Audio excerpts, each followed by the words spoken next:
ఒక అంశం అండి.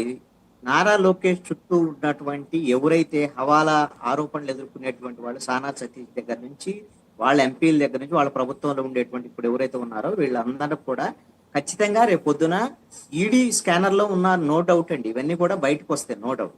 ఇప్పుడు కేసినేని నాని ఈ ఆరోపణలు చేస్తున్నారు అంటే ఆయన ఎట్లాగో ఆరోపణలు చేస్తారు అనేటువంటి అనమాట. ఎందుకంటే ఆయన వైఎస్ఆర్ కాంగ్రెస్ పార్టీ మాజీ ఎంపీ, తెలుగుదేశం పార్టీ అసలు ఇప్పుడు వైఎస్ఆర్ కాంగ్రెస్ పార్టీలో ఉన్నారు కదా. మొన్న ఆ, వైఎస్ఆర్ కాంగ్రెస్ పార్టీ తరఫున విజయవాడ నుంచి ఆయన ఎంపీగా పోటీ చేశారు. ఆయన ఏమైనా ఆరోపణలు చేస్తారు.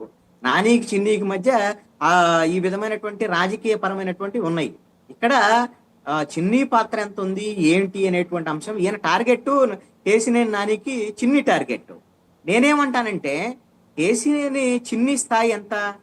అసలు ఈ విధంగా ఒక 60 రోజులు ఉన్నటువంటి ఆ సంస్థకి 60 ఎకరాల భూములు కేటాయించాలి, కేబినెట్ లో తీర్మానం చేయాలంటే ఏమైనా సిన్ని చేయించలేడు కదా. ఎవరు చేయించాలి ఈ తీర్మానము?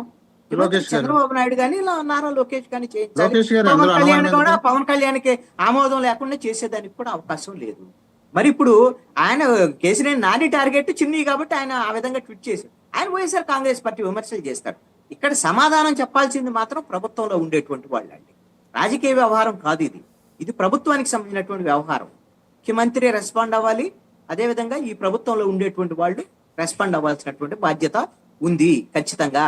ఎప్పుడు రెస్పాండ్ అయినా సరే, ఎప్పటికైనా రేపైనా మాపైనా ఖచ్చితంగా సమాధానం చెప్పాలి. కాకపోతే నేను అనుకుంటున్నాను వాళ్ళు గ్రౌండ్ తయారు చేసుకుంటున్నారు అనుకుంటున్నాను. ఏ గ్రౌండ్ తయారు చేస్తారండి దీనికి? నాకు తెలిసి ఇప్పుడు 60 రోజుల సంస్థని మేము 6 ఏళ్ల నుంచి ఉంది, లేకపోతే పలాన్ చోట పెట్టుబడులు పెట్టారు, ఏమన్నా తీసుకురాగలుగుతారా? ఇవన్నీ ఇప్పుడు ఉన్నటువంటి పరిస్థితుల్లో సాధ్యమే పని కాదు కదా.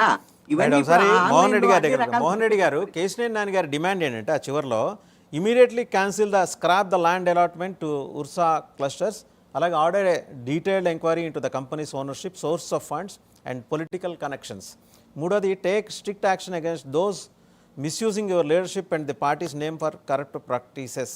ఈయన కృష్ణాంజనేయులు గారు అన్నట్టు వైఎస్ఆర్సీపీ మాజీ ఎంపీఏ, కానీ వైఎస్ఆర్సీపీ తోటి అయితే ఇప్పుడు అసోసియేట్ అయ్యి లేరు. ఆయన ఇండిపెండెంట్గా ఉన్నారు. ఆయన బిజినెస్ ఏదో ఆయన చేసుకుంటున్నారు. ఆయన మరి తెలుగుదేశం పార్టీ జాతీయ అధ్యక్షుడికి లెటర్ రాశారు, ముఖ్యమంత్రికి కూడా. అయ్యా మీరు ఇమీడియట్గా ఎంక్వైరీ చేయించండి, detailed enquiry. Source of funds అడుగుతున్నారు ఆయన. ఇది కదా ఇప్పుడు దీని వెనక హవాలా ఉందని చెప్పడానికి ఉదాహరణ. సోర్స్ ఆఫ్ ఫండ్స్ అర్జెంటుగా వాళ్ళ తమ్ముడో అన్నయ్యో వాళ్ళిద్దరికీ విభేదాలు ఉంటే వాళ్ళ ఇంట్లో తేల్చుకుంటారు. ఇంటి గట్టు పంచాయతీలు కాదు. ఇదేదో పెద్ద స్కామ్ అనేది ఆయన ఉద్దేశం. మీరేమంటారు?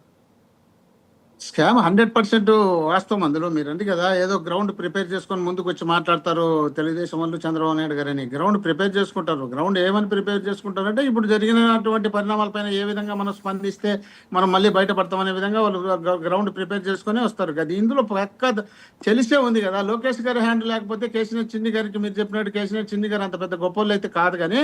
కానీ ఇప్పుడు నాని గారు ఆరోపణ అయితే ఆయన వైఎస్ఆర్సీపీ లీడర్గా ఆరోపణ చేసినట్టు లేదు. అదే తటస్థ వ్యక్తిగా ఆరోపణ చేసినట్టే అదే. ఎందుకంటే ఆయన ఓడిపోయిన తర్వాత ఇప్పటి వరకు ఏ ఒక్క కార్యక్రమంలో వైఎస్ఆర్సీపీలో పాల్గొనలే. అని మేము కాదని, మా పార్టీ కాదని చెప్పగానే పాల్గొనలే. కానీ ఆయన తటస్థంగానే ఆయన ఆన్సర్ ఇచ్చినాడు, క్వశ్చన్ చేసినాడు. ఆ క్వశ్చన్కు వీళ్ళు ఆన్సర్ చంద్రబాబు నాయుడు ఆయన స్పందించాల్సిన అవసరం చంద్రబాబు నాయుడుకు లేదు ఈయన పైన. కానీ టోటల్గా మీలాంటి వాళ్ళు కూడా, మేధావులు కూడా ఈరోజు క్వశ్చన్ చేస్తున్నారంటే ఎటు తిరిగి మనకి ఇబ్బంది అవుతుంది అనే విధంగా చంద్రబాబు నాయుడు గారు మేధావులు క్వశ్చన్ చేయాలండి, సామాన్యులు క్వశ్చన్ చేస్తారు. నేను మళ్ళీ చెప్తున్నాను, I'm one among millions of సామాన్యులు. ఓకే, నేను సామాన్యుడిగానే ప్రశ్నించాను, ఆయనైనా సామాన్యుడిగానే ప్రశ్నించారు.